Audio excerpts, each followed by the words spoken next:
Pobožna i draga duhovna djeca, danas je nedelja praštanja. Jedan sveti dan, baš naglašeno praštanje. Opraštanje, znači osjetimo se od onog ko se osveti, taj se prosveti. Onaj koji se osveti, dva je što se zla učinio. Jedno zlo što ga pogodilo, a drugo zlo što ponovio zlo. Tako da ne možemo misliti na to. Ovo je izabran dan kada pogledate duboko u srce svoje i dobiješ, premda ti je nezgodna, neprijatna, ne voliš to da okreneš onoga kome si nažal učinio ili nisi, ali s kim imaš nesporazum. Posebno to se tiče bliskih roditelja ili sestara, braće, prijatelja, gdje je ljubav najveća, to može i kako da vam kažem, veća teškoća praštanja. U današnji dan, znači, imaš dvoboj sa sobom i to morate pobediti i nazvati ili otići, učiniti nešto. Makar i nije bila vaša greška sasvim, makar nejasno, ali dođite, rečite, oprosti mi, moja greška. I to će biti sigurna vrednost za početak jednog novog odnosa, novog života. Gospod naš Isus nas je učio praštanju. I kad je na krstu bio, kaže, Gospode, prosti me, ne znam što radi.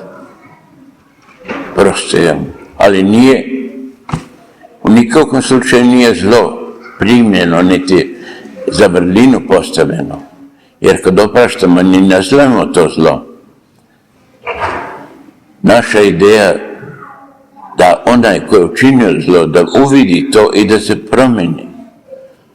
A ne da se zatvorimo sa nečim grehom i da trunemo u srcu našem, želeći zlo tome ili čak i ako ne učinimo sve to, ali želeći mu zlo.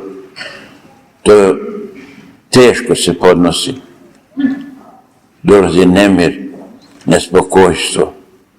Znači, prosti mi je dvije reči su, ali mnogo znači. Dvije reči koje mogu prolom čitav suza da natvori, kod jednog i kod drugog. Prosti mi, to čarobna reč, kad se srce skupi i iscijede iz sebe onu dobrotu duboko i oprosti i čudan osjećaj, jer su srećni jedno i drugo.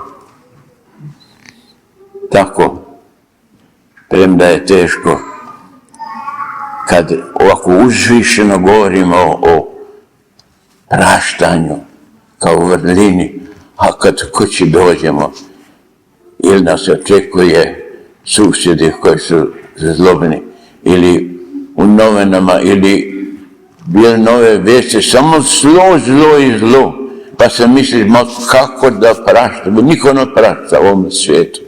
Svi su zli jedno drugima, puno zla, afere. Ali ne treba gledati na to, ne treba sebe trovati, jer to je čisti otrov, nego živjeti u Hristu. Premda to nadprirodno je ne mrziti zlotvora, ali treba pokušati reći Bogu nek me prosti, a mene da da Bog snage, da ipak u dubini svoje praštam i da se i ta duša spase. Tako, ako Bog da, onda dajem vam zavet, pozovite one ili nekoga s kim se u svađi ili nesporazumite, da će vam Bog snagu, kažete, prosti mi, žao mi. Amen.